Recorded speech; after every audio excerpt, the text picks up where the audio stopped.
깨어있는 서울 시민을 위한 정직하고 알찬 프로그램 12월 6일 수요일 정봉주의 품격시대 시작합니다.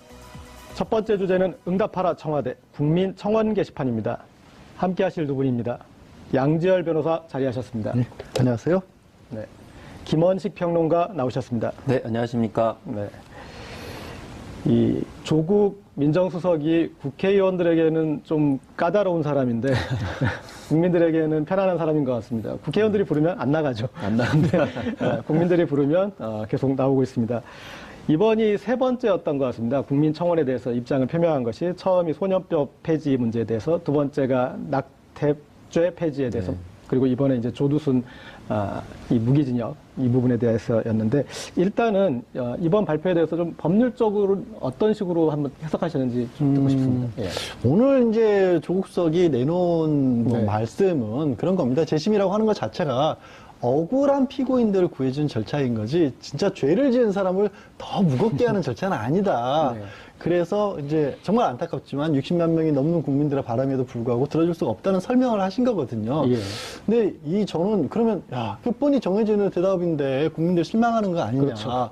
라는 쪽으로만 저는 굳이 생각하진 않아요. 예. 일단 저도 이렇게까지 되리라고는 상상을 못했습니다. 60만 명이 넘는 국민이 참여를 해서 이 부분에 대해서 엄격하게 관리해달라고 요구를 하고 있고, 비록 재심을 통해서 이런 부분이 반영이 될 수는 없다고 예. 밝혔지만, 그럼 앞으로 사법체계상 이런 유사한 사건이라든가 네. 아니면 미연에 방지하다든가 혹시 더 중한 처벌이 미리 내려진다든가, 아니면 조국 수석이 오늘 말씀을 하신 것처럼 전자발찌나 주거지 제한 네. 혹은 피해자의 신원 보호 같은 걸 통해서 국민들이 염려하는 부분을 해결해 줄 수 있겠다라는 네. 그런 대답도 나왔거든요. 네. 무슨 말씀이냐면, 현장에서 일을 하는 법조인들 중에서는 이 사안이 이렇게 심각한 것을 거의 인지를 못했어요.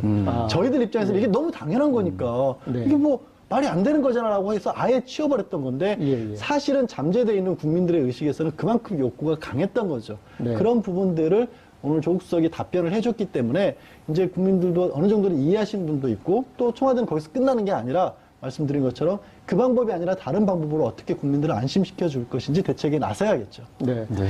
법을 다루시는 분들은 아마 이 조국 수석의 고뇌를 좀 이해하실 것 같습니다. 그러니까 법적으로는 저것 이상으로 이렇게 얘기할 수가 없다, 이렇게 얘기할 건데, 근데 지금 이제 세 번째 오는데, 소년법 폐지 때도 그게 그렇게 함부로 폐지할 수 있는 게 아닙니다 얘기하고, 낙태죄 이 폐지 문제에 가서는 그거는 헌법재판소에서 할 일입니다 그렇게 가고, 이번에도 또 이렇게 조금 일반 국민들의 정서하고는 이제 다른 입장을 내놓으니까, 아니 이러려면 청원을 왜 받았나 하는 이제 얘기도 나올 것 같고, 좀 답답한 국민 입장을 한번 좀 대변해 주시죠. 일단은 아까 이제 재심 제도 말씀하셨잖아요. 그래서 재심이라는 것 자체에 대해서 또 이해를 도왔을 거라고 생각을 합니다. 재심이라는 결국은 다시 판단을 한다라고 국민 정서는 생각을 한 것인데, 예. 사실 말씀하셨듯이 재심이라는 건 억울한 사람들한테서 다시 한번 이제 재판을 하는 건데요. 그래서 한편으로는 이런 제도는 없나 이런 생각도 좀 해봤어요. 국민들이 원하는 것은 이 사법부가 잘못 판단한 것에 대해서 정말 못된 놈, 잘못한 놈인데 왜 벌을 덜 주느냐. 네. 벌을 이따 준다 하더라도 다시 좀 이렇게 벌을 더 세게 줘야 되는 것 아니냐라는 어떤 정서가 개입이 된 거죠. 그래서 국민들이 원하는 법제도 같은 경우는 제가 봤을 때는 일종의, 제가 이름을 붙이면 가중심판 비슷한 것 같아요. 예. 다시 한번 이 판단을 해서 이제 위험도도 제거를 하고 징벌에도 정확히 좀 줘야 되는 것 아니냐라는 것에 어떤 정서가 반영이 됐다고 생각을 하고요. 또 무엇보다도 아까 이제 사법부가 좀 잘못한 것을 지금 민정수석이 일종의 처리하는 그런 예. 상황들이 벌어졌는데, 중요한 건 그 당시에도 그 검사들이 징계를 받은 거로 알고 있습니다. 왜냐하면 네, 그렇죠. 이 형법으로만 적용했고 이 성폭력에 관련된 적용을 하지 않았기 때문이고, 또 하나가 이 빠뜨렸던 게 뭐냐면, 우리나라 국민들이 학부모 입장에서 굉장히 불안함을 갖고 있다는 것을 사법부에서 놓쳤기 때문에 다시는 이런 일이 좀 없었으면 좋겠다라고 하는 정서가 반영이 되면서 이 법조계들도 이제 놀랬던 그런 사안이 아니었는가라는 생각이 듭니다. 네. 저는 이 조국 수석 교수님이라 그러신지 몰라도 이런 식으로 좀 발표를 하실 때마다 약간 좀 공부가 되는 부분이 있어요. 그러니까 낙태죄 폐지에 대해서 얘기할 때 낙태죄라고 얘기하는 것 자체가 그것을 이미 죄로 하는 부정적인 표현이니까 임신 중절로 하자. 그래서 이제 그런 좀 원론적인 그런 지적을 해주셨는데, 이번에도 보니까 주치 감경이라는, 우리는 그게 법률적인 용어인 줄 알았는데 그것은 그냥 그게 아니고 법률적으로는 다른 용어더라고요. 그래서 이게 법을 고치려고 그러면 그게 법률적으로 규정이 돼 있어야 되는데 그게 아니다. 그래서 그 부분, 그러니까 법에 대해서 좀 공부가 되더라고요. 그래서 좀 디테일들 한번 좀 짚어주신다면. 예. 굉장히 중요한 부분을 지적을 하신 것 같습니다. 네. 그러니까 뭐냐면 저도 뭐 방송을 하는 이유 중에 하나가 국민들이 많이 답답하게 어렵게만 여기는 법 관련 부분에 대해서 조금 더 편안하게 전달해 드리고 싶은 마음이 있는 거거든요.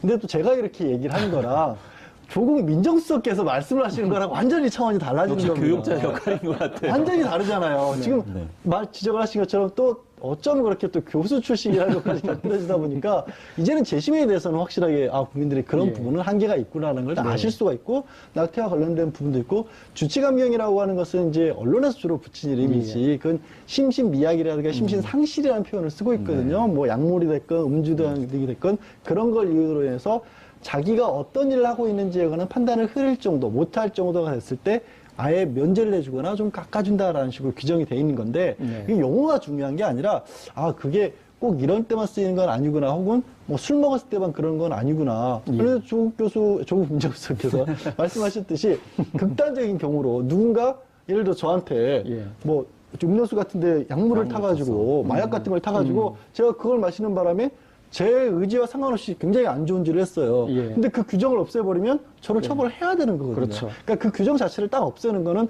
안 된다라는 설명을 하신 거거든요. 그러니까 그런 부분에 대해서는 또 조국 민정수석이 얘기를 하셨고 또 저에게서도 부연 설명을 하고 있고 이 방송을 보시는 이제 청취자분들도 그런 부분이 있구나라는 것도 이해하는 거 아니겠습니까? 법이라고 하는 게 결국 국민들은 항상 가까워져야 되는데 그동안 그 법들이 멀어져 있던 부분들을 해결해주는, 그러니까 가까이 가는 역할도 저는 충분히 하고 있다고 봅니다. 예. 그럼 이제 법의 입장은 잘 납득하게 설명을 하셨는데 국민들 계속 불안하거든요. 그래서 어떤 그런 법이 안 되면 다른 조치라도 있었으면 좋겠다. 그런 심정은 있었을 것 같아요. 그런데 이번에 이렇게 발표를 이렇게 들으시면서 이제 조국 수석은 극악한 범죄에 대한 국민적 분노는 정당하나 법치주의를 따라야 한다. 이제 그렇게 해서 법치주의에 대한 어떤 수호 의지는 밝혔는데 국민의 불안감 이걸 달랠 수 있는 그 부분에 대해서는 어떻게 판단하신가요? 그래서 일단 2020년에 조두순이 나오는 건 어떻게 막을 수가 없다 이렇게 얘기를 하고 있기 때문에 이 나왔을 경우에 그러면은 이제 국가기관 그러니까 행정기관에서 어떻게 할 것이냐에 대해서 초점을 맞춰가지고 몇 가지를 설명을 했습니다. 예를 들면 전담보호관찰관을 1대1로 이제 마크를 하겠다라고 해서 이제 끝까지 24시간 감시를 하겠다 이렇게 얘기를 했고요. 또 전자발찌를 이제 7년 동안 채우겠다 이렇게 얘기를 했습니다. 그런데 7년만 채우고 나서 그 뒤에 어떻게 할 거냐라는 이제 문제가 발생할 수 있기 때문에 연장하는 것을 이제 검토하겠다 이렇게 얘기했고 또 이제 뭐 질문도 하나 나왔었지만 마지막에요. 이제 전자발찌 외에도 뭐 얼굴 사진을 좀 이렇게 알았으면 좋겠다 이렇게 얘기를 했거든요. 그러니까 또 이제 정보 공개를 5년 동안 하겠다 했는데 이것도 이제 연장하는 여부에 대해서 좀 논의를 하겠다 이렇게 밝혔는데요.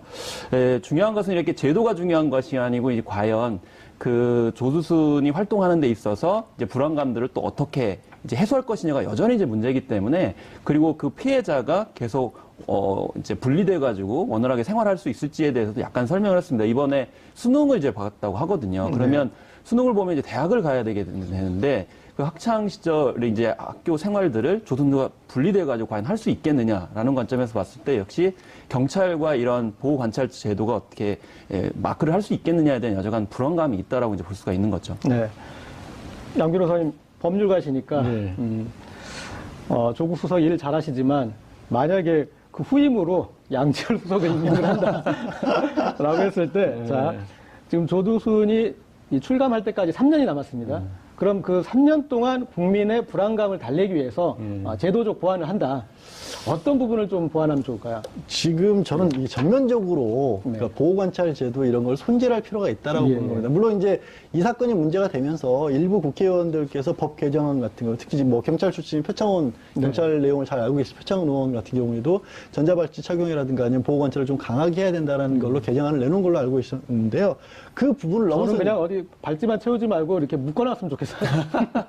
그게 국민들의 솔직한 심정인데 법을 만드는 입장에서 또 그렇게 할 수는 없잖아요. 저도 이제 아이를 키우는 부모 입장에서는 정말 그런데 뭐가 문제냐면 제가 지적하실 부분은 이제 좀 이제 뭐 기술적인 부분이긴 하지만 짧게 지적을 하자면 전자발찌는 80년대 미국의 한 판사가 만든 거고요. 그리고 거주지 제한이라고 하는 또 영미권에서 주로 미국에서 시작을 한 거거든요. 생각해 보시면 거기는요 아주 넓어요. 아주 넓고 집과 집 사이도 뚝뚝 떨어져 있고 예. 차가 아니면 이동수단도 없어요. 네. 그런 환경과 그러니까 전자발찌를 채워놓고 주거지를 일정 기간 제한해 놓으면 그 사람은 그 사람대로 거기서 살 수 있지만 불편하지 않고 나머지 사람들도 마음을 놓고 살 수가 있는 건데 우리는 특히 아동 청소년 성범죄를 저지른 어떤 피고인들이 석방 이후에 전자발찌를 착용하라고 거주 제한을 해놔도 이 사람들도 지하철 타고 어디 지나가잖아요. 초등학교로 수시로 다니는 겁니다. 네. 그러니까 이런 방식으로는 안 되는 거예요. 그게 근본적으로 대한민국 환경에 맞도록 하면 어떻게 해야 될 것이냐 이런 부분에 대해서 더 연구를 해야 되고 딱 든 생각 중에 하나가 조두순 같이 정말로 엄중한 경우라면 기존의 전자발찌 외에 지금 개발 중이긴 하지만 GPS 능력 같은 것이 조금 더 뛰어나서 층수라든가 아니면 메타 같은 경우도 좀 더 면밀하게 볼 수 있다든가 예. 아니면 이것도 뭐 몇 해 동안 노력은 하고 있지만 아직 개발은 안 됐습니다만은 지금 착용자의 어떤 뭐 신체 상태, 심장 박동수가 빨라진다든가 이런 것들을 감지할 수 있는 것을 착용을 한다든가 이런 것들을 빨리 연구를 해야죠. 그래서 예, 예. 우리 실정에 맞는 방법을 뭔가를 찾아라고 지시를 하겠습니다. 그래서 거주지 제한할 때도 한국적 현실을 좀 받아들인다는 점에서는 좀 동의를 합니다. 왜냐하면 한국은 너무 도시 밀접도가 굉장히 강해요. 예, 그러니까 예, 예. 좁은 지역에 너무 많은 분들이 살고 계시거든요. 그래서 네네. 조두순이 아니더라 하더라도 다른 사례를 보면 성폭력을 저질렀던 사람들이 살고 있는데 주변에 너무 많은 분들이 내 옆에 그런 사람이 있다는 거에 대해서 굉장히 공포감을 많이 느끼거든요. 그러니까 도시 밀집도가 굉장히 강하기 때문에 아까 넓은 지역에서 사는 이제 해외 사례를 말씀하셨기 때문에 거주 제한도 저는 도시에는 살지 않도록 했으면 좋겠다는 생각이 듭니다. 정말 아니, 근데, 예. 저렇게 하는 국가들도 있어요. 실제 특정 지역을 정해놓고 아, 강력범죄 같은 경우는 우리로 치면 정말 교외에 떨어진데 아예 몇 년 동안은 거기서만 살다가 나와라 네. 이런 데도 있어요. 네. 그런데 한국적 현실에서 가장 중요한 게 또 집값이잖아요. 근데 그런 그 성범죄자 정보가 공개되고 내가 이사를 가볼까? 집을 사볼까 하는 곳에 그런 정보를 확인했는데 있어서 그러면 집값에 영향을 줄 수 있잖아요. 네. 네.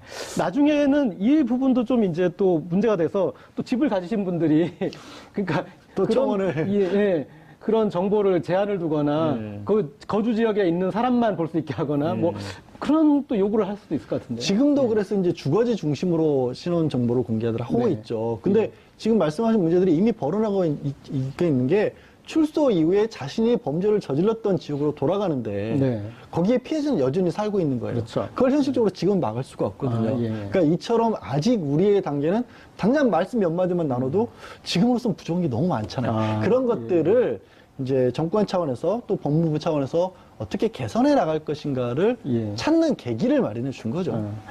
그리고 이제 어떤 그 사회 전반적인 분위기가 주치 감경에 대해서 이제는 좀 국민들도 수긍을 하시는 것 같아요. 근데 우리가 워낙 이 주치 감경 문화가 이게 역사 유래가 깊잖아요. 보니까 제가 최근에 본 자료에는 이 심지어 왕 앞에서도 실수를 하더라도 그 세종대왕 때도 그랬어요. 네, 그리고 심지어 또 왕이 유도를 한 적도 있더라고요. 정조대왕 같은 경우에는 야, 너네 할아버지가 여기서 나랑 술 마시다가 뻗었는데 감히 손자가 멀쩡하게 나갈 수가 없다.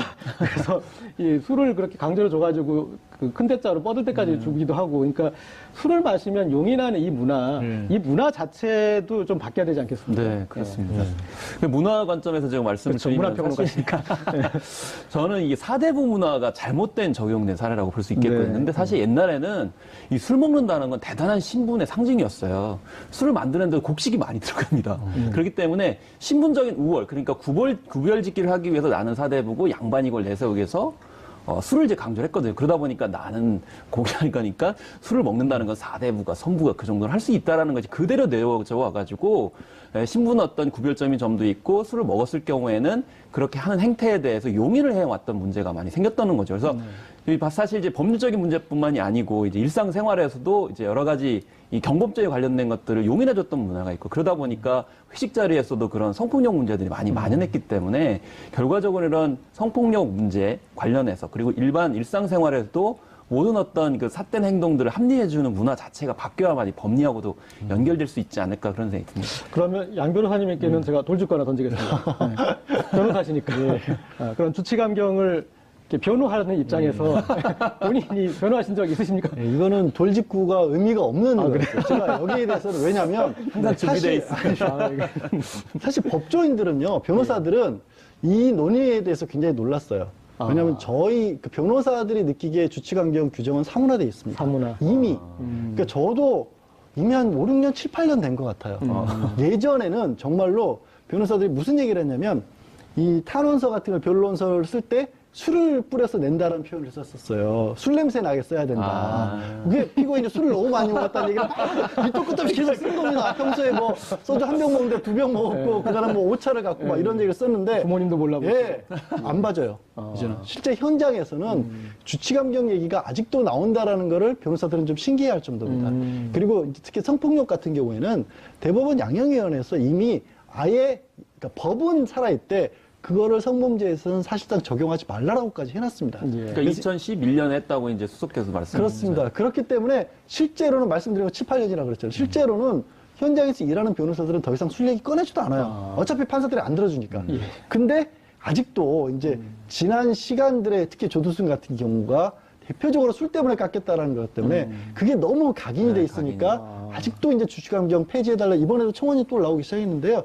그 걱정은 좀 덜으셔도 됩니다. 네. 실제로. 이번에 청원하길 잘했네요. 이런 걸 이렇게 설명을 하시니까. 근데 국민청원이 그런 효과는 좀 있는 것 같습니다. 그러니까 팩트 체크가 되는 거죠. 예. 가장 권위 있는 사람이 권위 있는 입장에서 내놓는 거기 때문에 그런 청원을 하셨는데 현행 제도는 이렇고 그리고 거기에 대해서 실행은 이렇게 되고 있고 그리고 뭐 미진한 부분은 이런 것이다라는 것이 딱 정리가 되니까 좋은 것 같습니다. 그래서 저희는 이제 조국 교수님 익숙한데 보니까 국민청원을 했을 때 반드시 조국 이 수석이 답변하는 부분 없더라고요. 그러니까 이제 앞으로는 또 다른 분들도 할 수 있는 것 같습니다.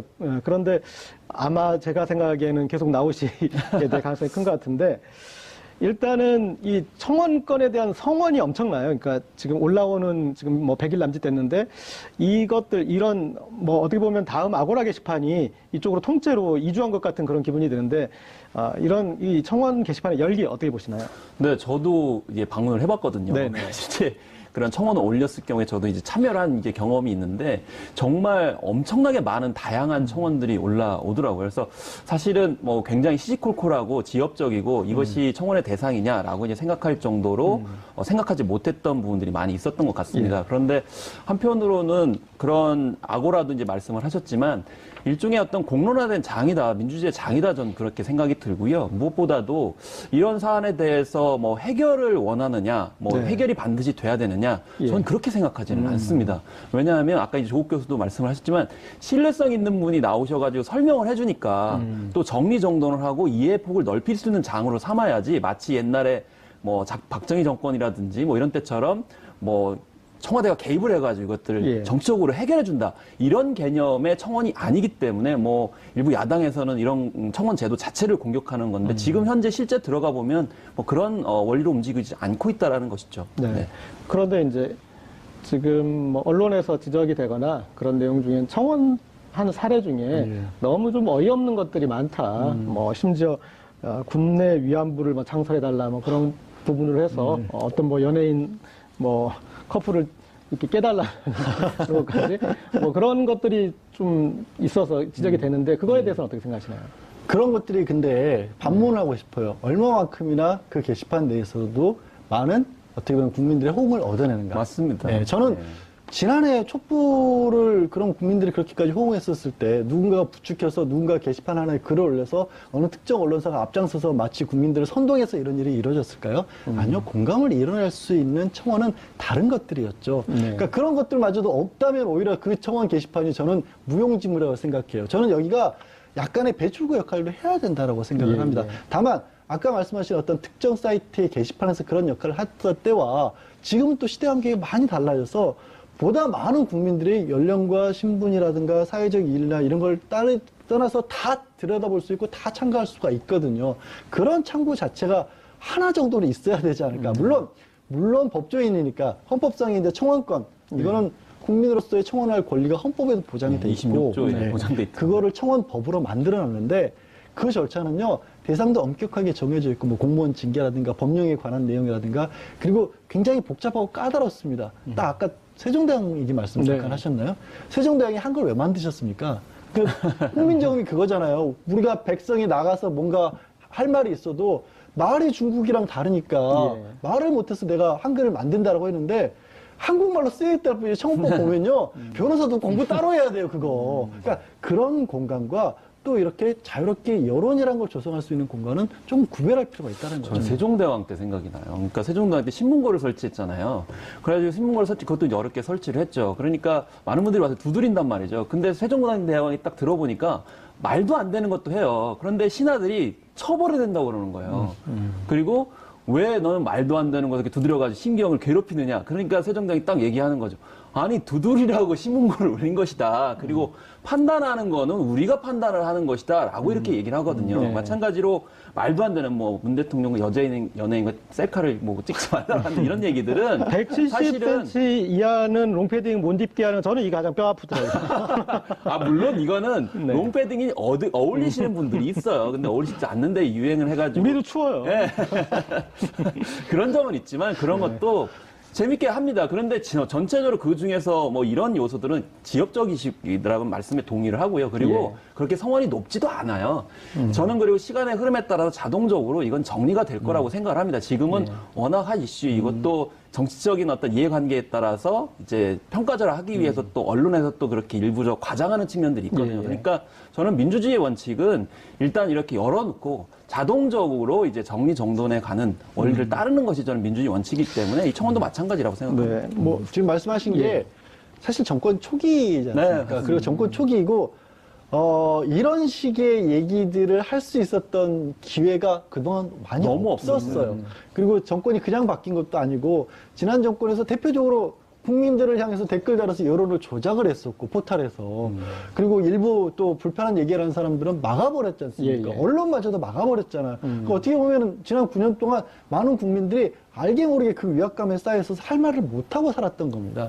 그랬다가 언론을 터준 거죠. 말귀를 열어준 거 아니겠습니까? 일단은 그러니까 예. 잠깐 이런 시점이라고 봅니다. 이제 하여튼 570년 전에 세종대왕은 이제 그러한 솔루션을 주셨고 지금 문재인 대통령이 이 국민청원에 대해서 입장을 밝혔습니다. 어떤 의견이든 국민들이 의견을 표출할 곳이 필요하다. 그래서 당장 해결할 수 없는 청원이라도 장기적으로는 법제도의 개선에 참고가 될 것이다. 그래서 성의 있게 답변을 하라고 했습니다. 저는 이 SNS에서 조금 SNS를 제가 열심히 해가지고 그러시죠. 근데 이 SNS나 이런 국민청원이나 가장 견제하는 곳이 어딘 줄 아세요? 언론이에요. 맞습니다. 왜냐하면 그들이 우리가 독점적으로 누렸던 그런 그 여론 조성 권리를 국민이 직접 누리니까 할 일이 없어지잖아요. 시사인도 위험한데요. 그러니까 국민들이 일으키는 여론은 문제가 있다. 여론은 우리가 만들어야 된다. 이제 그런 마인드가 아젠다 있어요. 세팅을 이제 언론이 해야 그렇죠. 된다는 그런 생각이 많은 거죠. 그리고 SNS 때 많이 지적됐던 게 오보의 확산 속도, 가짜뉴스 확산 속도가 너무 빠르다 그렇게 얘기를 하시는데 재밌는 건 뭐냐면 오보의 수정 속도도 빨라요. 그리고 강력해요. 예. 제가 국민청원에서 주목해봤던 게 지금 7위에 군내 위안부 재창설 청원자를 처벌하라.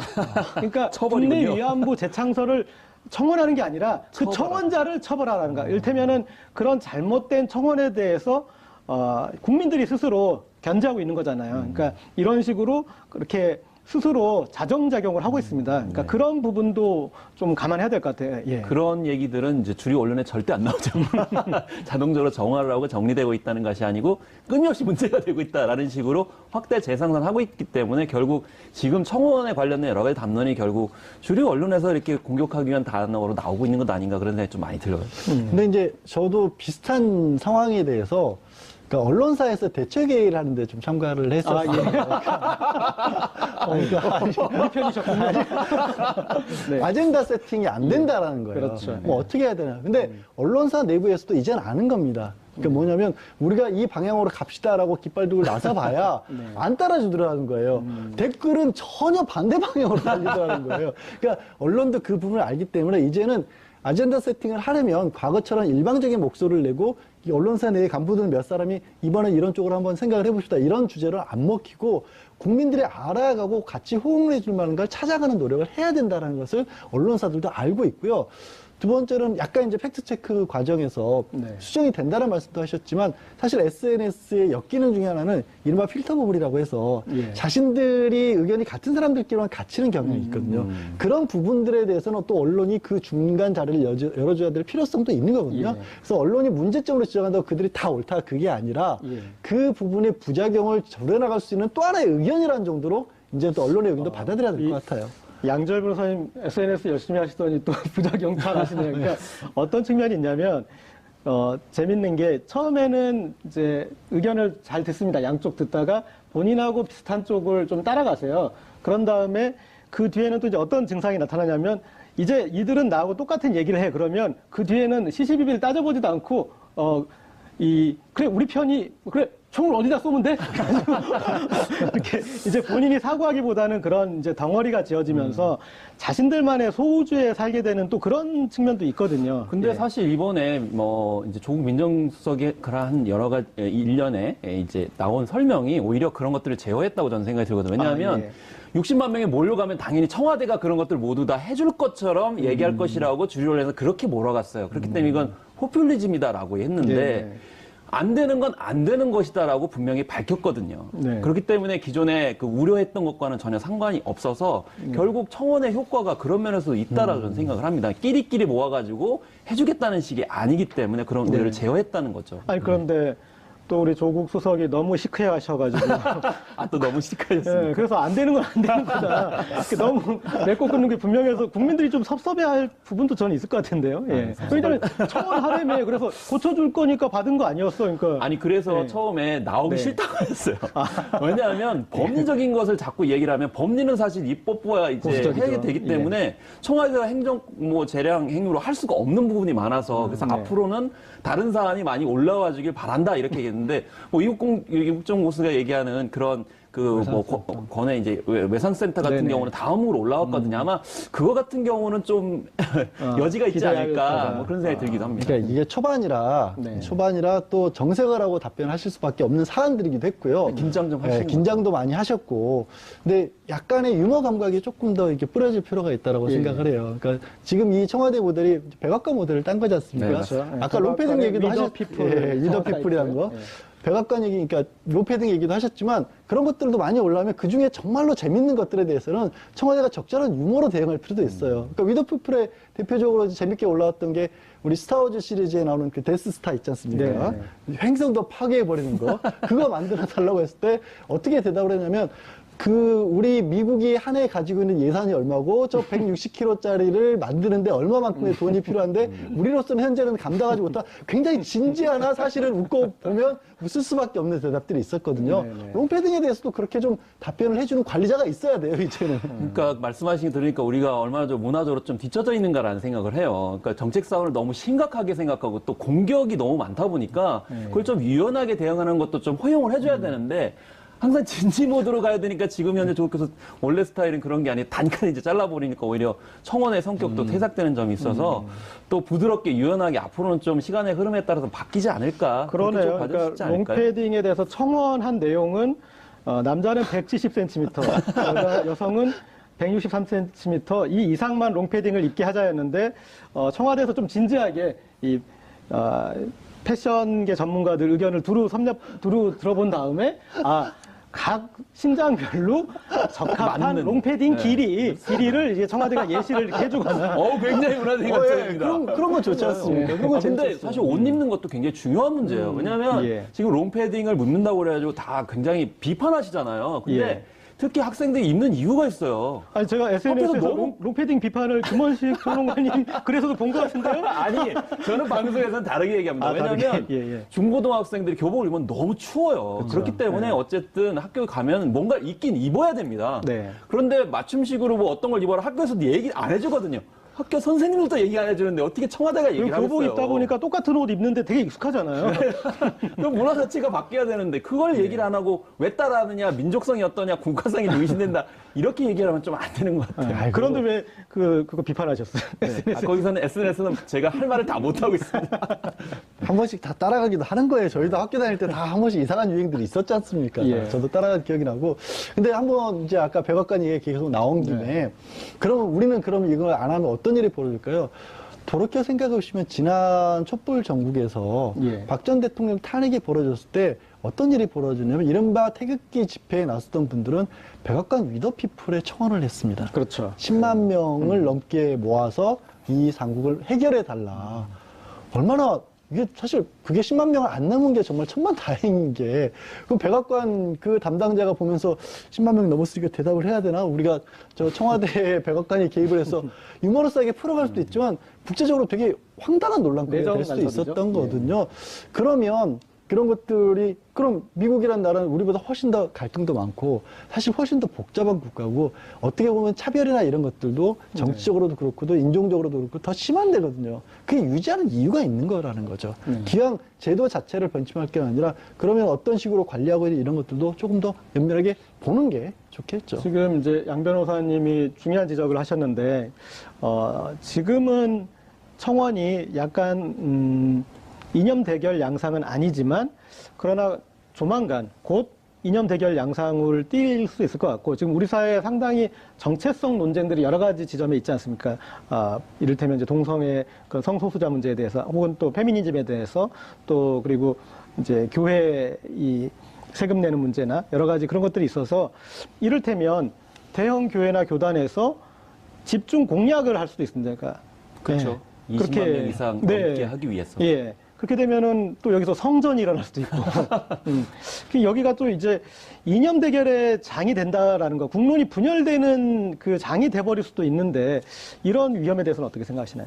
사실 이제 청원 제도가 뭐냐, 이제 양지열 변호사님께서 말씀을 하시겠지만, 뭐 예를 들면 피해 구제라든지 아니면 뭐 부당한 일을 당했을 경우에 또 공공기관이 할 수 있는 경우에 예. 뭐 이런 사안에 대해서 사실은 좀 틀을 그러니까 범위를 정확하게 정해주는 것이 좀 필요하겠고요. 지금은 계속 논의가 되고 있지만은 이제 할 수 있는 것과 없는 것들이 뒤섞여 있는 상황이기 때문에 그래서 이념 대결로 갈 수 있는 사안들 같은 경우는 청원하고는 좀 거리가 먼 측면들이 있기 때문에 그런 걸 좀 기준적으로 확실하게 제시하는 걸 필요하다고 저는 생각을 합니다. 네, 그렇게 필요하지 않을까요?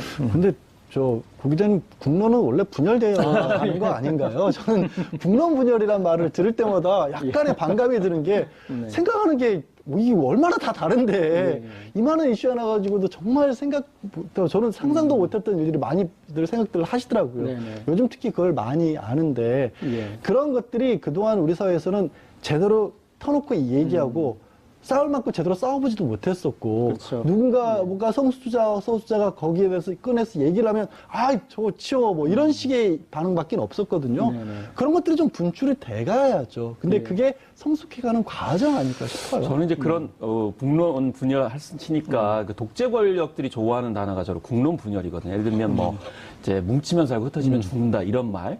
그리고 뭐 조선 사람들은 뭐 이렇게 싸우기를 좋아한다. 사실은 싸우기를 좋아한다는 건 민주주의를 가장 잘 실천하고 있는 네. 주체이기 때문에 결국 국론 분열이라는 자체를 누가 사용하느냐가 예, 제일 예. 중요한 것 같아요. 그래서 이 공론의 장이 있다는 것 자체가 소중하고 그리고 그게 그동안 많이 없었기 때문에 처음에는 약간 낯설 수도 있고요. 네네. 또 방향타가 여러 가지 있기 때문에 좌충우돌 할 수도 있다고 저는 생각이 듭니다. 그렇지만 이거를 5년, 10년, 20년 얼마나 보장하느냐가 전 제일 중요하기 때문에 그런 점에 있어서 보장이 되느냐를 질문을 던져야지 지금의 양상을 가지고 규정하고 막는다는 것은 민주주의 원칙을 좀 벗어난다고 예. 생각해요. 그게 중요한 것 같습니다. 수기 과정이 되려면, 제대로 된 토론이 되려면 사실은 사실관계에 대해서는 서로 일치가 돼야 돼요. 그 사실에 대한 해석이 달라야 되는데 우리나라의 국론 분열의 지금까지 문제는 뭐였냐면 서로 전제하는 사실이 달라요.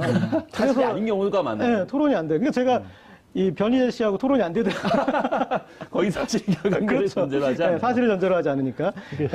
그러니까 최근에 이제 지난해부터 시작 올해 언론의 하나의 트렌드로 자리 잡은 게 팩트 체크라는 그렇죠. 게 처음으로 등장을 했습니다, 사실은. 생각해보면 되게 신기한 거예요. 어떻게 그동안엔 그런 팩트 체크 없이 우리가 싸워왔다는 얘기가 반증이 되는 거지 않습니까? 맞습니다. 근데 그 팩트 체크가 실시간으로 이루어졌고, 지난번 대선 토론 과정에서 대선 주자가 뭐라고 한마디를 하면 해당 언론사들이 다 보고 있다가 저거 공약지 막 기자들이 뒤져가지고 저건 맞아, 틀리다 바로바로 올라오기도 했지 않습니까? 그런 과정들이 첨가가 돼야 될 거고, 지금은 비록 게시판 하나이기 때문에 그런 것까지 이루어지지 않고 있지만, 이게 점점 더 발전하면 그 안에서 이건 정말로 공론화해서 예를 들어 지난번 원자력 발전과 관련해서 얘기를 했던 것처럼 그런 절차를 한 번쯤 거쳐야 될 만한 것이라고 한다면 그런 걸 또 끌어낼 수도 있는 거 아니겠어요? 그런 걸로도 연결이 될 수 있겠죠. 두 분 말씀을 들으니까 생각이 이제 평소에 들었던 걸 좀 더 말씀을 드리면 저는 팩트체크라는 단어를 별로 안 좋아하거든요. 왜냐하면 안 좋아하다는 거 부정한다는 뜻은 아니고요.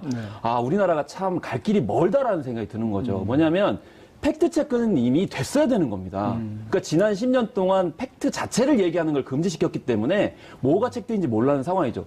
그래서 문화적 관점을 덧붙이면 사실을 공유하고 말씀하신 것처럼 그 위에 해석을 하고 네. 이게 대안이 될 수 있느냐, 우리가 이런 방향으로 가야 되느냐, 너는 어떻게 생각하느냐, 이 단계로 토론도 이루어져야도 더 많은 이제 수기가 이루어져야 되는데 네. 우리는 지금 현재 단계가 팩트를 체크하는 단계밖에 안 되는 거예요. 그러니까 팩트 체크하는 게 유행이다 그래가지고 이게 모범적이다 이런 게 아니고 다음 단계는 각자 생각하는 팩트에 기반을 둔 대안은 뭐냐, 그게 맞는 것이냐, 이거를 가야 되는 새로운 어떤 정부 하에 문화가 지금 저는 청원 문화로서 지금 발돋움하고 있다고 저는 생각을 하는 거거든요.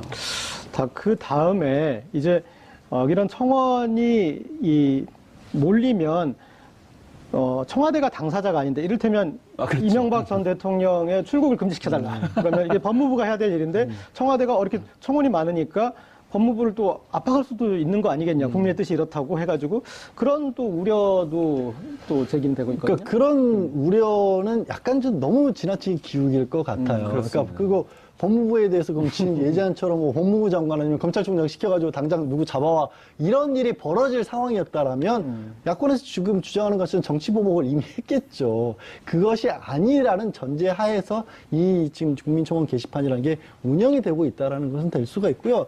또 법무부에서도 아니 이런 상황이 이만큼 올라갔다라는 여론은 저는 아프게 들을 부분이 있다면 들어야 된다고 봅니다.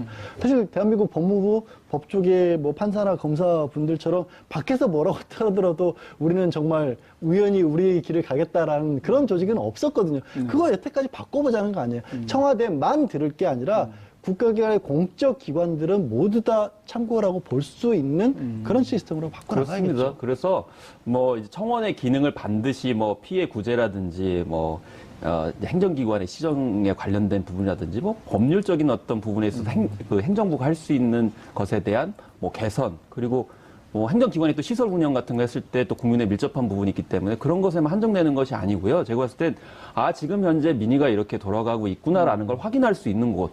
그리고 지금 현재 국민들 입장에서는 혹은 뭐 여러 사람들도 전문가들도 좀 혼란스러운 사안에 대해서 정리정돈 내고 또 설명해 줄 수 있는 장으로서 생각을 해야 되지 청원의 경우는 너무 법률적으로 해석을 하다 보니까 이런 오해가 혹은 왜곡이 있을 수 있지 않을까 그런 데 좀 드네요. 지금 현재는 이제 이렇게 댓글식으로 해서 동의하는 것만 표시가 되잖아요. 그러니까 싫어요가, 그러니까 좋아요는 있는데 싫어요가 또 없고 그런데 어쨌든 이 제도에 뭐 보완되었으면 하는 부분이나 아니면 이 청원에 대한 반응에서 또 뭐 이 보완했으면 하는 그런 부분 혹시 있으신가요? 네, 지금 이제 들어가 보면은 너무 사안이 뒤섞여서 쭉 나열식으로 돼 있어요. 그러다 보니까 이게 어떤 부분에 있어서 사실 또 청원제도 같은 경우도 이 시민들이나 국민들 입장에서 봤을 땐 관심 분야가 있거든요. 네네. 그리고 주안점을 두고자 하는 부분이 있는데 지금은 너무 수용자 관점에서 봤을 때 접근하기가 너무 힘든 측면이 있고 묻히는 점들이 있어요. 그래서 좀 이용하시는 거나 참여하실 수 있는 분들이 접촉해서 좀 더 공론화된 장으로 참여할 수 있는 여지를 제도적 개편을 좀 했으면 좋겠다는 생각도 해보게 되더라고요. 네. 이제 관리자 입장에서 이제 충분한 말씀을 해주셔서 저는 이용하는 사람들 입장에서도 소중한 기회, 이거를 정말 쓰레기통으로 만들어서 더 걷어차는 일이 없도록 국민들께서도 소중하게 이용을 해주셨으면 좋겠어요. 저는 이거 아끼고 더 살려서 계속해서 이어나가고 싶다는 생각이 들거든요. 네, 그런 정도입니다. 뭐 국민청원 이제 겨우 100이 지났습니다. 돌도 지나고 좀 앞으로 커나가는 그런 모습을 좀 봐야 될 것 같습니다. 네, 정봉주의 품격시대 두 번째 주제는 문무일 검찰총장의 연내 적폐 수사 마무리 발언 논란입니다. 두 분 모셨습니다. 차재원 부산 가톨릭대 교수 자리하셨습니다. 안녕하세요. 네. 손수호 변호사 자리하셨습니다. 네. 시청자 여러분도 샵 5400으로 다양한 의견 문자로 보내주시기 바랍니다. 페이스북 라이브로도 시청하실 수 있습니다. 국민들은 아직 지겹지가 않을 것 같은데 아마 제가 봤을 때 지금 지겨우신 유일한 분들은 수사를 받으시는 분들만 지겨울 것 같은데 적폐청산의 대상들이 네. 좀 피곤해하시겠죠. 문무일 검찰총장이 왜 이런 발언을 했을까요? 일단 어제 어제 발언 좀 지켜보시죠. 예. 일단은 지금 제가 발언을 보니까 주요 발언은 수사가 기한을 정하기 어렵지만 올해 안에 주요 수사를 마무리하기 위해 최선을 다하겠다. 내년에는 국민의 억울함을 풀어주는 민생 사건에 집중하겠다. 이렇게 했어요. 좀 의도 어떻게 보셨습니까? 어제 그 기자실에 와서 아마 간담회를 한 것 같습니다. 네. 그렇기 때문에 아마 문무일 총장께서 나름대로 상당히 준비된 그 메시지를 들고 와서 말씀을 하신 것 같기 때문에 상당히 좀 의도된 발언이라는 생각이 이걸 지울 수가 없습니다. 그래서 뭐 제가 봤을 때는 이 지금 그 상당히 적폐청산 수사가 상당히 지금 한창 진행 중인 상황에서 네. 이 어떻게 보면 이 그 지금 수사 총책이라고 할 수 있는 검찰총장이 좀 이례적으로 이 검찰의 속내를 드러낸 부분에 대해서는 저는 뭐 대략 세 가지 정도로의 의도가 깔려 있는 것이 아니냐. 네. 어쨌든 뭐 지금 수사 장기화에 대한 여러 가지 야당의 비판이 나오고 있는 부분에 대해서 예. 어떤 식으로 검찰의 입장을 좀 정리할 필요가 있다. 야당과 보수 언론. 예, 보수 언론. 그리고 또 하나 또 하명 수사라는 그런 부분, 네. 정치 보복이라는 부분에 대해서 검찰이 결국 그런 식의 그 정권의 도구로 이용되지 않는다는 부분을 좀 더 명확히 드러내려고 하는 측면이 있었던 것이 아니냐는 생각도 있고요. 또 한편으로는 이건 제 추측이긴 합니다만은 이 공수처 도입이라든지 네. 검경 수사권 조정이라든지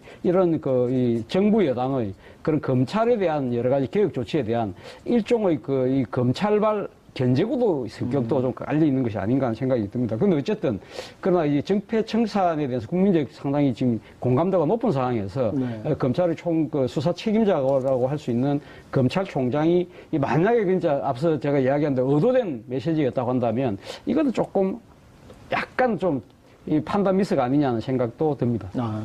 자, 그리고 국정원의 수사 의뢰는 더 오지 않는 것을 보고받았다. 관련 수사가 상당 부분 진행되었다. 네. 그래서 이 부분에 대해서 국민하고 좀 체감 온도가 다른 것 같아요. 국민들은 이제 수사를 좀 본격적으로 하는 거 아닌가 생각을 했는데 검찰총장은 관련 수사가 상당 부분 진행됐다 이런 표현을 했습니다. 수사가 지금 어느 정도 진행됐다고 볼 수 있나요? 사실 상당 부분 진행된 그런 부분도 있습니다만 네네. 사실은 이제 시작하는 그런 그 단계에 있는 수사 부분도 있거든요. 그렇기 때문에 전체적으로 뭐 올해 안으로 끝나는 게 사실 물리적으로 불가능한 것으로 보이고요. 예. 그리고 또 올해 안으로 서둘러서 끝내려는 시도 자체가 사실은 검찰의 그 본연의 임무와 좀 상충되는 것 같습니다. 네네네. 왜냐하면 공소시효가 남아있다고 한다면 특히나 이런 국가에 해를 끼친 중대한 범죄들에 대해서는 사실 누군가 수사를 올해 안으로 마무리해라 라고 지시를 했다 하더라도 그렇게 못하겠습니다. 네네. 우리는 이렇게 잘못한 사람들 다 찾겠습니다. 그렇죠. 힘을 실어 주십시오 라고 하는 게 오히려 더 자연스러울 텐데 그 반대로 해석될 수 있는 발언을 했다는 점에 대해서는 굉장히 좀 우려스럽고요. 그리고 또 하나 문무일 총장이 수사를 올해 안으로 마무리하겠다라고 말을 했는데 사실 그 뒤에 붙인 말도 있습니다. 네. 이 부분도 굉장히 중요한데요.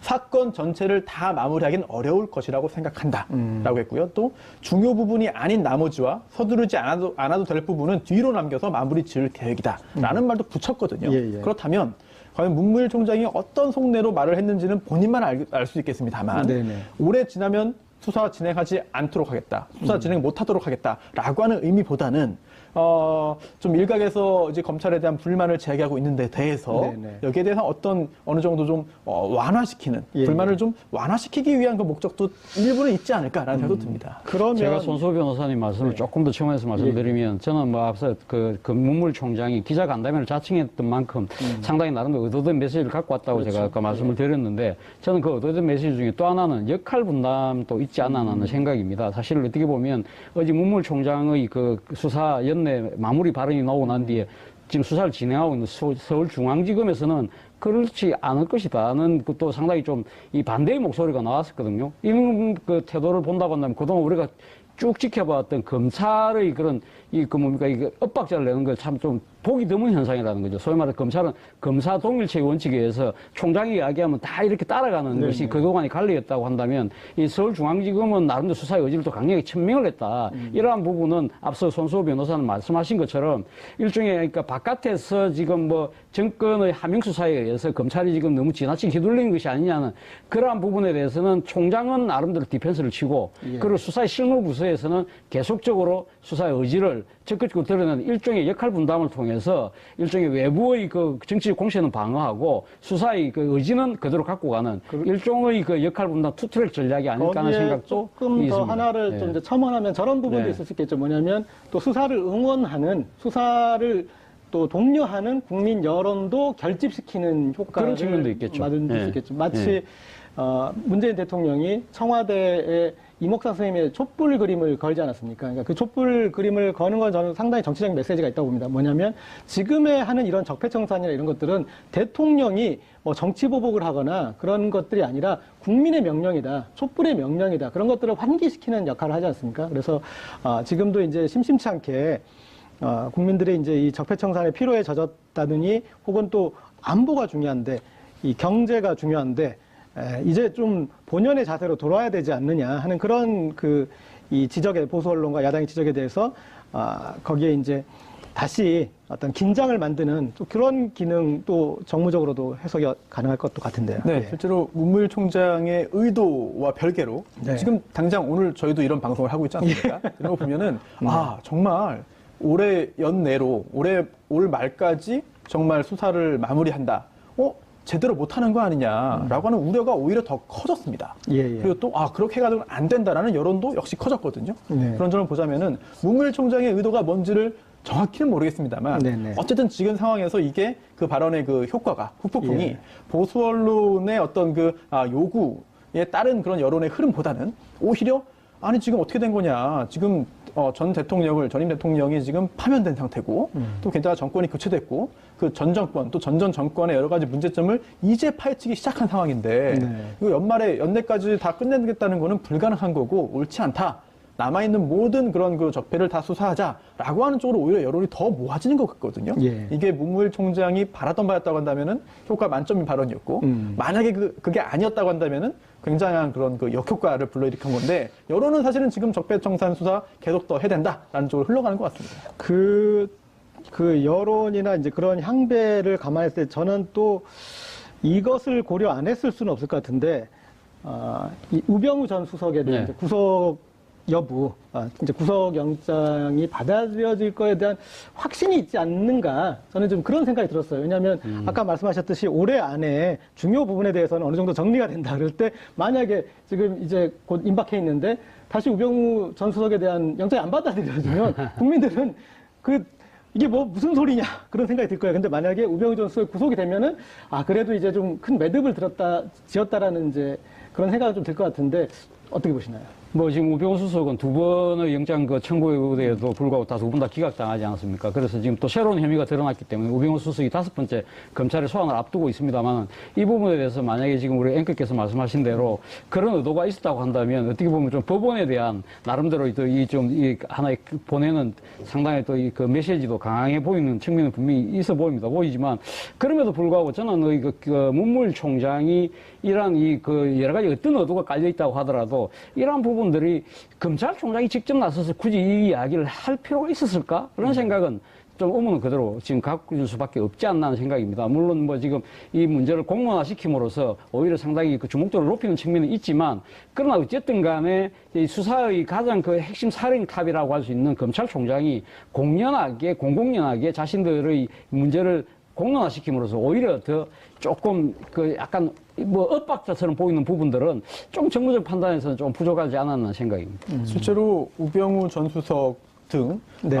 구속 관련해 가지고 논란이 있죠. 예. 이게 일반 그 사회 여론도 그렇습니다만 법조계 내에서도 김관진 전 장관 같은 경우에 구속되었다가 구속 정부심을 통해서 석방됐습니다. 네네. 여기에 대해서 현직 판사도 공개적으로 이제 이해할 수 없다라는 그런 말을 했을 정도인데요. 이런 상황에서 검찰과 법원 사이의 갈등이 또 불거졌죠. 네네. 실제로 여러 가지 그런 여러 건의 그 영장 기각 후에 검사들이 이러면 수사 어떻게 하란 말이냐라고 하는 불만을 제기했고요. 또 그에 대해서 이제 여론이 그 특정 판사들에 대해서 비판을 하자. 또 김명수 대법원장이 이거는 뭐 적절치 않다라는 취지의 또 말을 했고 그게 또 논란이 됐습니다. 네. 이런 상황에서 이번에 그 문무일 총장이 했던 말 중에 굉장히 중요한 부분이 또 하나 있습니다. 이 정도면 구속된다라고 공동체가 납득할 수 있는 명백한 기준이 필요하다라고 했거든요. 이건 곧 돌려서 해석하자면은 법원이 명확한 기준 없이 이번에 구속 관련해 가지고 결정을 내리고 있다라는 그런 우회적인 비판으로도 읽히거든요. 네. 그렇다고 한다면 조금 전에 그 진행자가 지적한 그런 부분들 구속 관련해서 검찰 입장에서는 아니 완벽하게 이건 구속 사유가 존재해서 구속 청구했는데 영장 청구했는데 기각됐고 또 심지어 구속된 상태에서 풀려나고 이런 것에 대해서는 검찰 내부의 어떤 그 불만 또는 검찰 조직 내부에서 법원에 대한 어떤 여러 가지 그런 그 불만 등등을 좀 추려가지고 예. 그 언론을 상대로 해서 한번 좀 토로한 게 아닌가 좀 그런 생각도 좀. 아니 근데 이 그런 검찰 내부의 불만들을 모아서 토론을 하는데 국민들의 불만을 지금 자극하셨지 않습니까? 그러니까 가장 결정적인 게 이 연말까지 매듭 짓겠다는 그런 표현이잖아요. 그러니까 이게 국민이 생각하기에는 아니 무슨 수사가 연말정산이야? 왜 연말까지 마무리를 해야 돼?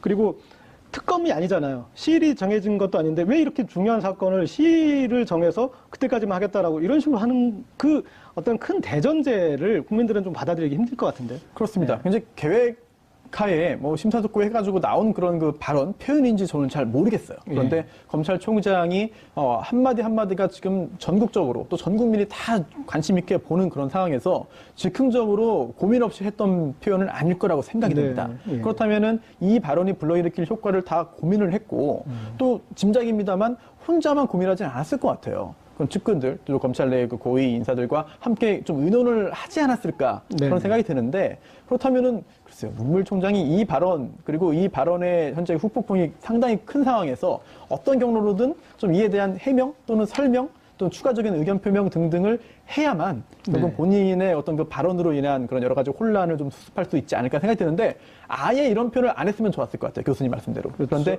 일단 이런 표현을 한 이상 그에 대한 해결도 본인이 좀 해야 되지 않나 생각합니다. 그런데 금문물 총장이 이 발언을 왜 이 민감한 시점에 했을까 하는 부분과 관련해서 또한 우리가 하나 좀 짚어볼래야 될 대목이 오늘 지금 그 여러 가지 그 보수 언론들의 해석에 의하면 문무일 총장이 이 기자간담회를 하기 전에 그 검찰의 원로들, 선배들 그리고 뭐 법무부 장관을 했다든지 전직 총장을 했다는 분들하고 많이 미팅을 했다는 것이죠. 예. 그분들로부터 빨리 수사를 종결시켜라. 그리고 지금 그 민생과 관련된 뭐 여러 가지 수사들이 많이 밀려 있는 것이 아니냐. 그런 부분들에 대해서 검찰이 빨리 본모습으로 돌아가야 된다는 그런 조언을 많이 받았다는 것이죠. 그렇지만 문무일 총장 입장에서는 아마 그것이 상당히 좀 부당하다고 생각을 아마 했을지도 몰라요. 그럼에도 불구하고 이 이야기를 하는 부분은 사실 어쨌든 간에 검찰이라는 이 조직 자체가 지금 몸담고 있는 상당히 수사를 진행하고 있는 그 검사 주체들조차도 그 이전의 선배들로부터 자유롭지 못한 것이 우리의 하나의 또 현실적인 여건이거든요. 네. 그렇기 때문에 아마 그 문무일 총장 입장에서는 이 자신의, 그러니까 지금 다 거쳐간 선배들이긴 하지만 여전히 바깥에서 영향력을 행사하고 있는 이분들에 대해서 일종의 정치적 애드립도 필요하다는 생각도 아마 했지 않았을까. 그럼에도 불구하고 앞서도 제가 말씀드렸지만 이 지금 현재 이 시점에서의 그 문무일 총장의 발언 자체는 계속적으로 하는 이야기지만 판단이 약간은 좀 부족했다는 생각입니다. 그렇죠. 그러니까 그 정무적인 부분에 있어서도 검찰에 대해서도 국민은 검찰 개혁을 요구하는 그런 국면인데 그나마 이 중앙지검에서 이런 수사를 해서 좀 검찰이 달라지고 있나 그런 생각을 했는데 그리고 현안도 공수처 신설이나 그리고 검경 수사권 조정이나 이런 게 있어서 국민들이 어느 정도 검찰 편을 들어줄까 그게 지금 이제 논란이 되고 있는 국면인데 이런 얘기를 해가지고 검찰은 안 달라졌다. 검찰은 안 변했다. 그러면 오히려 더 불리하게도 작용을 할 수 있지 않습니까? 그렇죠. 사실 어제 이 지금 뭐 여러 가지 시안이라든지 또 민생 부분에 대해서 그러니까 지금 여러 가지 제기되고 있는 뭐 수사의 그 수요들이 많기 때문에 지금 서울중앙지검에 지금 적폐 청산을 위해서 검사들이 많이 몰려 있는 부분 이런 부분 때문에 문제가 생겼다고 한다면 사실 문무일 총장은 이 이야기를 했어야죠. 그러면 상설화된 제도적 장치가 필요합니다. 네네. 그렇기 때문에 뭐 예를 들면 공수처가 필요합니다는 식의 그런 식의 제도적 대안을 제시하는 것이 오히려 나았을 것인데 논리상으로는. 논리상으로 그게 맞지만 물론 검찰 입장에서는 그 이야기하기 힘들어서 그렇겠습니다만은 어쨌든 간에 제가 봤을 때는 약간은 평지풍파를 자초한 발언이었다는 생각이에요. 실제로 윤석열 검사에 대해서 뭐 당연히 안 되는 일이지만 이제 국정원에서 평가를 했죠. 그 문건을 청와대로 보냈습니다. 그 문건에 보면은 윤석열 검사에 대해서 통제가 안 되는 인물이다, 교체해야 된다라는 그런 취지가 담겨 있었거든요. 뭐 정권이 바뀌고 뭐 총장도 바뀌고 했습니다만 사실 윤석열 검사의 스타일이라든지 그 동안에 보여줬던 그런 그 행보를 볼 때 검찰총장이 이렇게 언론을 상대로 해서 말을 했다고 해서 윤석열 이제 지검장이 뭐 수사를 열심히 해야 되는데 이제 못하겠네요라고 한다든지 이 정도로 해야겠네요라고 그렇게 입장을 정리할 것 같지는 않거든요. 예. 그렇다면은 검찰총장 입장에서는 이게 그 밑에 있는 실제 그런 그 자신의 부하 검사들에게 말하는 것도 아닌 것 같고 도대체 이게 무슨 목적이고 누구에게 한 말이며 어떤 효과를 기대한 것인지 사실 정확히 이해할 수 있는 사람이 본인 말고는 많지 않을 것 같습니다. 좀 쉽지 않은 문제일 것 같은데요.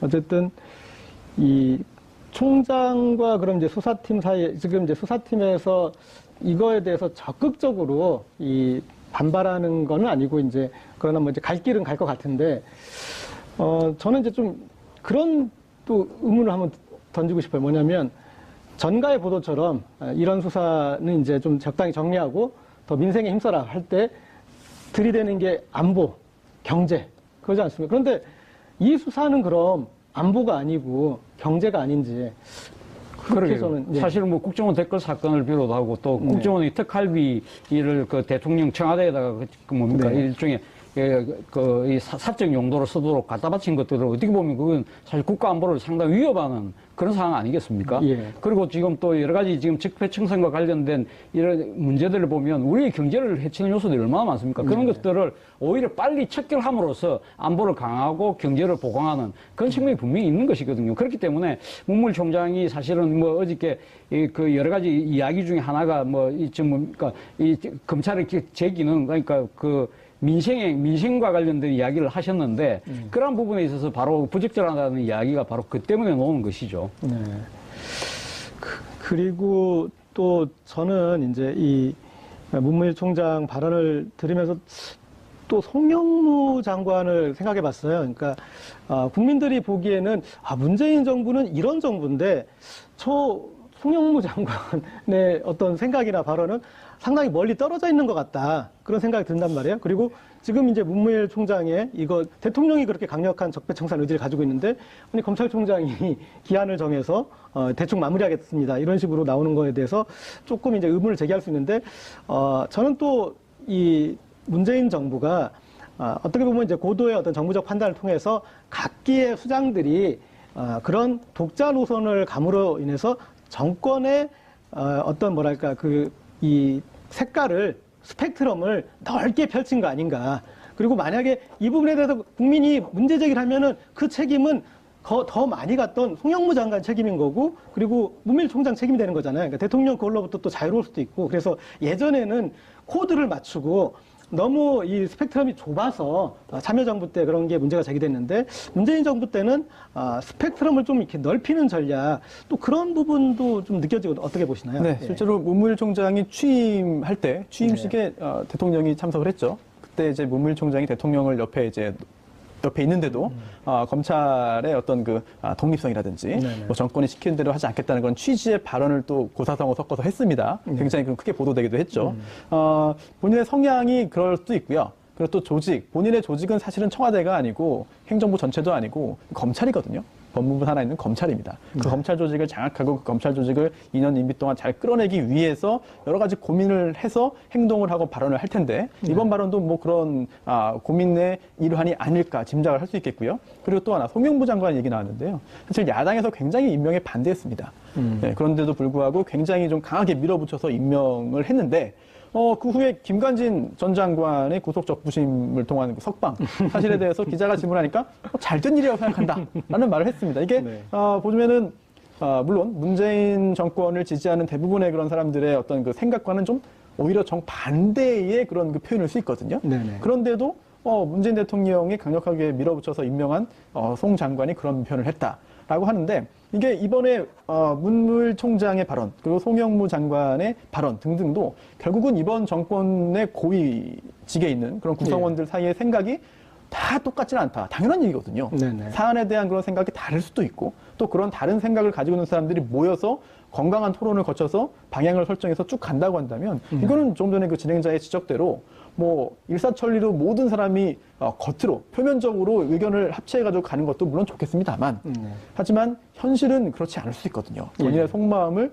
또는 본인의 정말 진정한 마음을 다 드러내놓고 토의 끝에 협의 끝에 방향을 설정해 간다면 그게 오히려 건강한 그런 국정 운영 아니겠느냐 하는 생각도 할 수 있겠죠. 그런데 또 이제 너무 여기서 불쑥 저기서 불쑥하고 그러니까 대통령은 북한 보고 이 대화의 장에 나오라고 그러는데 예, 국방부 장관은 김정은 창수 작전을 세우고 그러면은 좀 청와대 입장도 좀 그렇게 되지 않습니까? 그래서 이런 사례가 또 이렇게 반복되다 보면은 청와대가 이게 행정 각 부처를 뭐 통제하지 못하면 이제 세월호 그 이제 거기에서 해수부에서 유골이 나왔던 거를 숨기지 않았었습니까? 네. 그런 사례나 이런 각 부처에 이렇게 벌어지다 보면은 청와대가 제대로 지휘 통제를 못하는 것 아니냐라는 이제 그런 우려도 또 나올 수 있는 거죠. 그렇죠. 그 1987년에 직선제가 개헌이 되고 난 뒤에 등장했던 것이 노태우 정권이었지 않습니까? 네네. 노태우 당시 대통령 별명이 물태우였습니다. 상당히 그만큼 상당히 각방에서 놓는 여러 가지 요구들을 이 장악을 못했던데 그 중에서 특히 자신이 임명했던 강요들이 나름 딴소리를 하는 바람에 그걸 좀 통제를 못했기 때문에 물태우라는 소리를 들었거든요. 그러나 지금 문재인 대통령은 그 상황은 아닌 것 같습니다. 앞서도 뭐 우리 의원께서 말씀하셨지만 지금 송영무 장관이라든지 문물총장이라든지 이런 분들은 대표적인 군인과 검사입니다. 상당히 또 상명하복에 의해서 그 상당히 그 체질화되어 있던 그 조직 문화에 젖어 있던 분들이고 또 하나는 보수도 성통이 아주 또 강한 집단이지 않습니까? 그렇기 때문에 이런 사람들은 내부 출신의 그 내재적 한계를 가질 수밖에 없는 거죠. 그렇기 때문에 어느 정도의 약간은 그 이 조직 구성원들을 좀 또 내부를 겨냥한 내부를 약간 지향하는 듯한 발언들이 나오면서 약간 엇박자가 날 수는 있지만 그러나 중요한 것은 대통령이거든요. 대통령이 지금 분명한 국정 철학 의지를 갖고 있지 않습니까? 적폐청산에 대해서 지난번 여야 원내대표들하고 모이면서 이야기했지 않습니까? 이것은 내가 의도를 갖고 하는 것이 아니라 뭔가 틀어놓으니까 어쩔 수 이거는 단죄를 할 수밖에 없는 것이 아니냐는 이야기를 분명히 하고 있는 것이고 지금 뭐 남북 문제를 풀어가는 부분에 있어서도 대통령은 상당히 지금 뭐 북한에 대해서 강력하게 대북 억제는 하지만 그렇지만 또 한편으로는 우리가 대화 타협을 통한 뭔가 새로운 모색을 해야 된다는 분명한 이 국정 철학을 갖고 있기 때문에 이 부분에 대해서는 아마 좀 이래 강요들이나 뭐 검찰총장이 약간은 다른 엇박자를 낸다 하더라도 그 부분은 충분하게 통제는 가능한 상황이 아닌가 하는 생각입니다.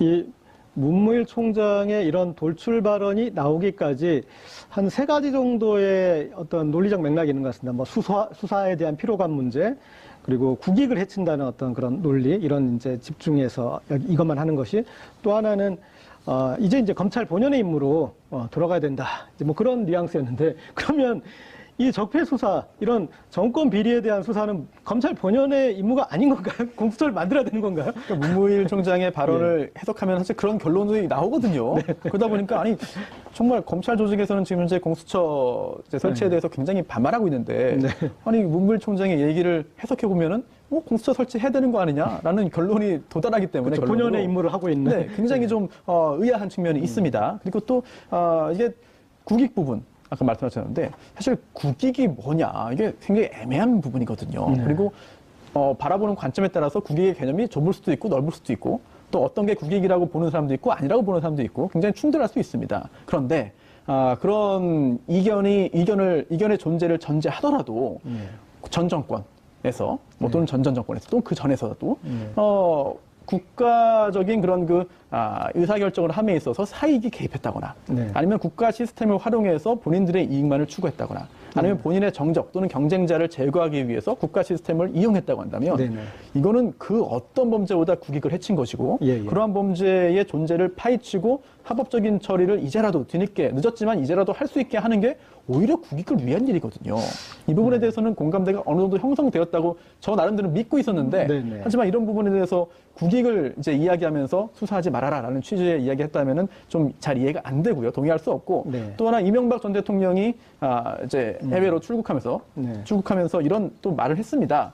안보에 이렇게 좀 안보를 더욱 위태롭게 만든다라는 말을 하면서 검찰 수사에 대한 불만을 제기했는데 사실은 또 안보 무슨 일이든 간에 다 안보를 이야기하면은 다 면책이 되는 건 아니거든요. 그런 부분도 이제 국익과 안보를 또 같게 또 받아들이는 그런 분들 입장에서는 문무일 총장의 그 국익이 또 안보를 얘기한 거 아니냐라고 또 그렇게 또 아전인수격 해석을 하기도 하거든요. 벌써부터. 이런 부분에 있어서는 근데 국민들이 많이 겪었습니다. 젊은 사람들도 뭐 뭐 나이가 있으신 연세 있으신 분들은 더더욱 그렇겠고요. 예, 예. 젊은 사람들도 많이 이제 겪은 게 많기 때문에 이제 일부 언론의 그런 그 여론 호도라든지 그런 워딩이라든지 표현들 이런 것에 잘 속지 않거든요. 이번에도 오히려 문무일 총장의 이야기가 적폐청산 수사의 속도를 더 붙게 하고 네. 또 범위를 좀 넓게 하고 또 깊이를 깊게 하는 효과가 있지 않을까라고 좀 조심스럽게 짐작할 수 있겠죠. 국민들 입장에선 그런 것 같아요. 이런 이제 적폐 수사에 대해서는 이거는 대하 드라마라고 생각하고 지금 시청을 하고 있었는데 갑자기 검찰이 이건 미니 시리즈예요. 그러면서 속히 끊어버리려고 그래요. 네. 근데 지금 국면이 국정원 특별활동비가 지금 밝혀지고 있지 않습니까? 그리고 그것들이 현 야당의 의원들에게 간 정황들이 나타나고 있고 드디어 어떤 가장 클라이막스로 가고 있는데 갑자기 검찰은 여기서 끝내겠다라고 하니까 그 국민은 지금 그것에 대해서 이렇게 쉽게 받아들여지지 않을 것 같은데요. 그렇죠. 예. 사실 지금 뭐 어떻게 보면 수사의 가장 그 최정점으로 치닫고 있는 네. 상황이지 않습니까? 지금 어제 김태효 전 그 청와대 전략기획관이 또 검찰 수사한테 조사를 받았습니다만은 김태효 비서관 기획관의 다음 타깃이 누굽니까? 이명박 대통령 아닙니까? 네. 이명박 대통령에 대해서 검찰이 어떻게 할 것인지도 지금 모든 국민들이 지켜보고 있는 데서 지금 총장이 지금 이번 연말까지라고 데드라인을 설정해버린다고 한다면 네. 그러면 가면 이명박 전 대통령에 대한 소환 수사를 가면 이 연내에 하겠다는 의지보다는 오히려 어떻게 보면 안 하고 그냥 너무 끝내겠다는 네, 여기까지. 의지로 읽힐 가능성이 있다는 것이죠. 그 예. 부분에 대해서 상당히 국민들이 허탈해 할 겁니다. 네. 그렇기 때문에 그런 측면에서 본다고 한다면 전 정권에 있는 사람들 같은 경우는 야 우리의 검찰 공세가 먹혔다고 네네. 이런 오판할 수도 있는 상황이거든요. 예. 그렇다고 한다면 이 상황에서 앞으로 계속적으로 검찰을 더 흔들면 되겠네? 네. 라는 식의 그 오판에 의해서 계속적으로 또 검찰도 공격하는 그런 식의 공격을 자초하는 그런 측면에서 본다고 한다면 어제의 발언은 정말 조금 상당히 판단 미스였다는 것이죠. 그렇죠. 지금 아까 이제 제가 말씀드렸던 그 국면에서 국정원의 이제 특수활동비 부분이 있고 또 하나는 이명박 전 대통령에 대한 소환 수사를 앞두고 거기까지는 가지 않을 것 같은 이제 그런 이 부분을 했어요. 얘기를 했는데 그리고 이제 홍준표 대표 같은 경우도 아니 뭐 댓글 몇 개 가지고 전직 대통령을 그렇게 또 소환 조사하려고 그러냐 뭐 이제 그런 식의 또 발언도 했습니다. 그래서 이 이명박 전 대통령이 결국은 관건이 될 것 같은데 지금 그런 이번 시즌에서는 여기는 아닙니다. 시즌2에서 볼까요? 이렇게 넘어가 버릴 수도 지금 있는 상황인데 좀 전개가 어떻게 될 걸로 보시는지 손소 변호사님? 예, 이대로 마무리되지는 않을 것 같습니다. 그렇죠. 네, 네. 결국은 이제 김태효 전 비서관에 대한 수사 그리고 또 이명박 전 대통령과 연결시키기 위해서는 지금 김관진 전 장관이 했던 그 진술들이 굉장히 중요하게 지금 작용할 것 같거든요. 네. 특히나 이제 김태효 전 비서관이 수사를 받고 있는데요, 지금. 예, 예. 그 전에 김관진 전 장관과 긴급히 연락을 취했다. 이재명 전 대통령과 네. 긴급하게 연락을 취했다라는 보도가 있습니다. 그런데 그 시점이 언제냐면 김관진 전 장관이 지금은 이제 석방된 상태입니다만 검찰 조사를 받으면서 이명박 전 대통령이 지시를 했다. 근데 여기 뭐냐면 우리 편을 뽑으라. 군 사이버 관련해서 인력을 새로 채용하는데 거기에 우리 편을 뽑으라는 지시를 이명박 전 대통령이 직접 했다는 그런 내용의 진술을 이제 했다면 정말 언론 보도가 사실이라고 한다면 이 부분은 굉장히 중요한 부분이거든요. 예. 물론 지금 석방은 되어 있기 때문에 어떤 또 전략을 세워서 어떻게 또 발언을 번복하거나 아니면 취지를 비틀지는 모르겠습니다만 네. 일단은 이명박 전 대통령 간에 어떤 연결점이 생겼거든요. 예, 예. 그동안 잘 감춘 것인지 아니면 네. 아예 연결점이 없었던 것인지는 검찰 수사와 재판을 거쳐봐야 가려지겠습니다만 예. 일단은 여러 가지 그런 진술들이 나왔다는 얘기만 그런 상황만 보더라도 이명박 전 대통령이 압박감을 느낄 수밖에 없고 네. 또 해외 출국할 때 공항에서도 좀 굉장히 신경질적인 반응을 보였거든요. 네네. 예상보다 훨씬 더. 예, 예. 이런 걸 볼 때 굉장히 여러 가지 고민들을 하고 있을 텐데 글쎄요. 연말까지 모든 게 끝나고 연말까지 밝혀지지 않은 부분들은 검찰이 더 이상 밝히지 않겠다. 제가 볼 때 그렇게 했다가는 국민적인 저항이 굉장히 거세게 일 것 같습니다. 그리고 이 홍준표 대표가 섭섭하지 않을 게 이명박 전 대통령의 이렇게 군 댓글 사건만 걸리는 게 아니지 않습니까? 그렇죠. 예, 지금 이 BBK 다스 실소유주 관련해서 제대로 지금 재수사가 지금 발동이 안 걸렸는데 이미 언론에서 밝혀낸 내용에서 실소유주로 볼 수밖에 없는 정말 국내외 여러 가지 서류상의 증거들을 지금 다 가지고 꺼내냈고 그리고 이 다스로 이 김경주 씨가 다스 피해 금액을 송금하게 다른 피해 이 소액주주들을 내버려 두고 그리고 여러 가지 이 한국과 미국과 국제적인 장벽을 넘어서 그 돈을 받아내는데 이명박 정부의 청와대가 외교부가 검찰이 힘을 썼다는 거. 그러니까 배임이죠. 그러니까 대통령이 배임을 했다라는 것 부분도 지금 보도로 다 나타나 있어요. 이것에 대해서 이명박 전 대통령 측에서 반박도 전혀 못 하고 있고 심지어 명예훼손 소송이나 그런 걸 걸지도 못했어요. 네. 그러니까 이런 상황인데도 불구하고 이것에 대해서 수사가 이루어지지 않고 있고, 그러니까 이제 제대로 이명박 전 대통령이 포트라인에 서서 국민들에게 얼굴을 보여주고 입장을 발표해야 될 그 시기가 오고 있는데 검찰이 접으려고 한다. 이건 말이 안 되지 않습니까? 바로 앵커께서 말씀하셨던 네. 그 BBK 문제라든지 다스의 의혹 때문이라도 어떻게 보면 지금 사실 이명박 대통령에 대한 전 대통령에 대한 수사 자체가 올 연말에 안에 끝나기 힘들다는 것이죠. 사실 어떻게 보면 전직 대통령을 이렇게 소환한다는 것 자체가 검찰 입장에 상당히 정치적 부담을 줄 수밖에 없는 상황 아니겠습니까? 한 번 만약에 소환을 한다고 한다면 그건 사실 어떻게 보면 기소를 전제로 한 그러한 소환이 될 수밖에 없는 상황이거든요. 그렇다고 한다면 어제 홍준표 자유한국당 대표가 이야기했다시피 댓글 그거 갖고 어떻게 소환하느냐는 식의 이야기가 상당히 보수층들한테 먹힐 수 있는 대목이 있는 거거든요. 그렇다고 한다면 검찰 입장에서 완벽하게 투망을 짜고 난 뒤에 그럼 이명박 전 대통령을 불러야 되는 상황이라고 한다면 그럼 앞서 이야기했던 대로 다스나 BBK 문제에 대해서 아주 심도 깊은 조사를 통해서 꼼짝 못할 만한 딱 증거를 딱 하고 난 뒤에 딱 불러서 한꺼번에 다 조사를 하고 법률 처리를 할 수밖에 없는 상황이라고 한다면 이번 연말까지 데드라인 자체는 물리적으로 제가 봤을 때는 거의 불가능하다는 상황이죠. 그럼 그 최소한 이야기는 음력으로 그렇죠. 섣달 그분까지 하셔야죠. 그렇죠. 근데 거꾸로 이야기하자면 그럼 이명박 전 대통령이 사면 뭡니까 면죄부를 주겠다는 것이냐는 그 이야기를 불러일으킬 수밖에 없는 상황이라는 것이죠. 네. 과거에 전두환 전 대통령 또 노태우 전 대통령 등등 관련해서 신군부 세력 있지 않습니까? 예. 그 당시에 단죄해야 된다라는 그런 여론이 있었습니다만 검찰에서 성공한 쿠데타는 처벌할 수 없다라는 그런 논리를 들면서 결국은 수사를 진행하지 않았거든요. 그런데 그 상황에서 대학 교수들을 비롯해서 여러 그 지성인들이 성명을 발표하고 또 국민들도 굉장히 좀 반발을 심하게 했습니다. 네. 그러자 결국은 그 검찰이 입장을 바꿔서 수사를 진행을 했고 결국은 재판까지 갖고 유죄 판결이 확정됐거든요. 네네. 검찰 수사는 뭐 재판에는 여론이 영향을 미치면 안 되고 미칠 수도 없습니다만 네. 검찰 수사는 여론이 굉장히 영향을 줄 수 있을 것 같아요. 그렇죠. 그래서 예. 문무일 총장이 이번 발언을 통해서 이 적폐청산 수사 연말에까지 마무리하는 게 옳은지 네. 아니면 말도 안 되는 소리이고 예. 오히려 정말 할 수 있는 모든 힘을 동원해가지고 다 파헤치는 게 맞는지에 예. 대한 여론이 이제 정립이 될 것 같습니다. 네. 어느 쪽이 우세한지 뭐 비등비등하다고 한다면은 수사의 동력이 생기기 좀 어려울 수 있겠습니다만 네. 이제 짐작입니다만 수사를 열심히 하자라는 쪽으로 힘이 더 모인다면 여론이 모인다면 검찰 입장에서는 그런 쪽으로 흘러갈 수밖에 없을 것이고 더군다나 윤석열 지검장 같은 경우에는 또 힘을 얻을 수 있을 거거든요. 네. 검찰 내에서 파워 게임이 왜 없겠습니까? 윤석열 지검장에 대한 견제 또는 실시하는 세력들이 왜 없겠습니까? 네. 그 내부에서의 어떤 그런 것을 이겨내기 위해서는 사실 여론, 국민들의 어떤 수사에 대한 강한 열망이 반드시 좀 필요하지 않을까 생각됩니다. 그렇죠. 네, 국민들이 얘기하겠죠. 수사가 연말정산이냐. 네. 그리고 연말정산도 심지어 해를 넘겨서 하는데. 그렇죠. 네.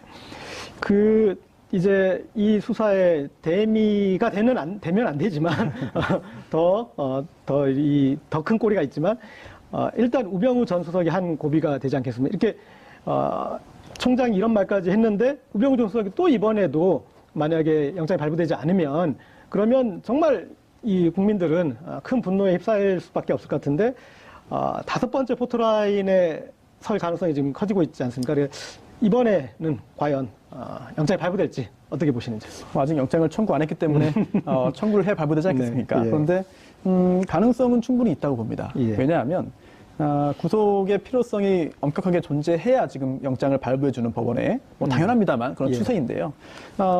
증거인멸의 염려가 있어야 됩니다. 네. 도주의 우려는 없다고 보고요. 네, 네. 그런데 우병우 전 수석이 지난번에 재판을 받고 귀가하는 길에 그렇죠. 휴대전화를 압수당했습니다. 예, 예. 휴대전화에 그 휴대전화가 예전에도 한번 휴대전화 압수를 했어요. 네. 하지만 싹 교체한 다음에 별 내용이 없는 휴대전화를 압수했기 때문에 거기서 증거를 찾지를 못했거든요. 네. 하지만 이번에는 뭔가 다를 수도 있다. 네. 그리고 또 그때 이제 수색 영장을 제시한 그 검찰 수사관에게 압수수색을 당하면서 굉장히 당황을 했고요. 네. 그런 당황하는 장면이 또 영상에 보기 담겨서 좋더라고요. 보도됐거든요. 네. 그렇다면은 혹시라도 뭔가 수사 대책 또는 네. 증인과의 입맞춤 또는 관련자와의 어떤 그 논의 예. 등등을 했던 뭔가의 흔적이 남아있지 않겠느냐 또는 통화를 누구와 했는지 언제 했는지 누구를 통해서 했는지 등등을 검찰이 지금 굉장히 깊게 팔 텐데 여기에서 뭔가 증거인멸의 염려를 소명할 수 있는 자료가 나온다고 한다면 추후에 영장을 청구했을 때 그동안과는 다른 결과가 나올 수 있는 그런 근거가 될 수도 있거든요. 네. 검찰이 그 휴대전화에서 뭔가를 발견했을지 좀 굉장히 궁금합니다. 개인적으로. 차 교수님. 근데 이번에는 제가 어떻게 봤을 되세요? 때는 예. 사실 짧게. 증거인멸도 문제지만 사안이 엄중하다는 것이죠. 이번에 지금 드러나는 혐의 중에 하나가 민선 교육감들에 대해서, 진보 교육감들에 대해서 이게 뭡니까 동양 성향 파악을 하는 것과 동시에 그 교육감들의 그 개인적인 비리들을 지금 이게 그 국정원에게 구체적으로 하명을 해서 시켰다는 거 아닙니까? 이거는 제가 봤을 때 이 영장 담당하는 판사 입장에서 보면 사안이 너무 엄중하다고 판단할 수 있다는 것이죠. 그 부분에 대해서는 아마 그 이전에 여러 가지 그 혐의가 적시됐던 거에 비해서 훨씬 더 비중 있게 생각할 가능성이 높다. 그렇다고 한다면 영장 발부 가능성이 저는 좀 더 높아 보이지 않나 생각이 듭니다. 해보겠습니다. 오늘 여기까지 듣겠습니다. 12월 6일 수요일 정봉주의 품격시대 마치겠습니다.